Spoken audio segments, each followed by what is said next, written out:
All right, guys. I want to walk you through what I have on my pedal board here.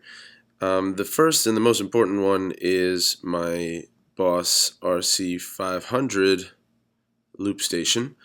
This one has 3 tracks to record on. Each track has a start-stop, a start recording button, and a stop recording button. The start recording button it starts the recording, and then the second time I hit it, it starts the loop playing back and recording at the same time. If I hit it a third time, the loop continues to play back without recording what I'm playing. If I hold that first button down on each track here, it will erase the last thing that was just recorded, so it kind of gives me a way of getting in between, getting another 3 tracks here. I have my first two, these first 2 tracks, they're linked. So when I set the loop here, whatever I add on here, it's going to be linked in as part of the same loop there. But my third one, I like to keep that one separate because that way I can make a longer loop for a bridge, or I can do a shorter loop for maybe a drum part that's not coming in for the entire song. So I usually keep that one unlinked to the first 2. I have a all stop or all start button right there, so I use that quite often to take everything out or put everything in at the same time. And then there's this effects button, and the station has lots of effects in it, but I only use that as a octave shifter. I find it's pretty good. I bought a few other octave shifters, and this one did a pretty good job. Acoustic guitars kind of seem to confuse octave shifters a lot because there's so many different tones in their timbre there. But this one does a pretty good job.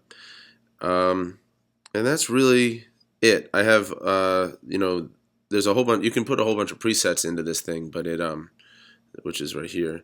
But I don't. I just leave it at number 2, and I have it set up my way where these 2 are linked, and I have my third one separate. So that's it. I never use any of the preset drum parts or anything like that. This guy here is a guitar tuning pedal that I use just as an off switch for my microphone that is connected to the loop station. That way I can record guitar without my vocals getting into the mix.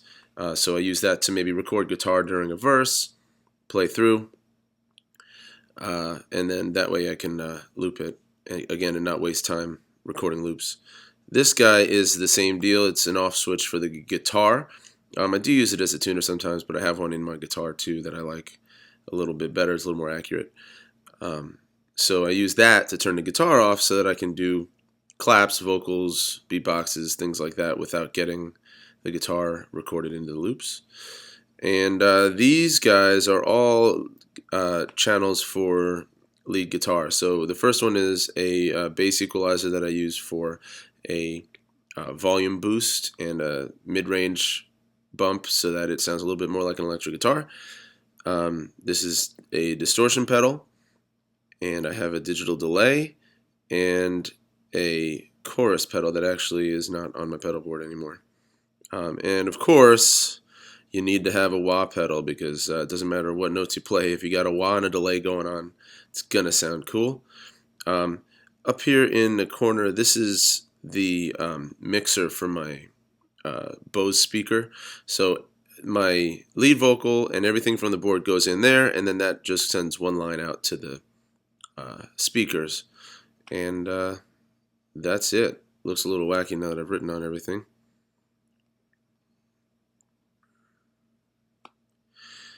Let me know if you have any questions, guys.